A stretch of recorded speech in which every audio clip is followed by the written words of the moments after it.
I am most definitely an observational learner. I like to watch. Not like that. I probably watched at least a dozen, if not more, videos on how to use this type of saw and lay out this kind of joinery.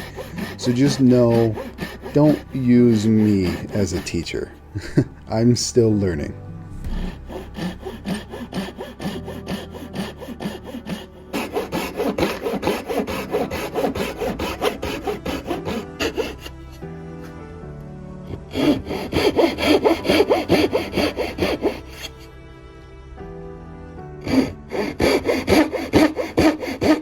I think I spent a good chunk of money on that new saw and these clamps here and some other stuff you'll see throughout the video.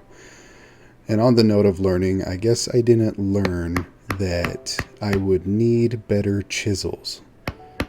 Let's just say I spent a lot of time sharpening these guys over and over and over again.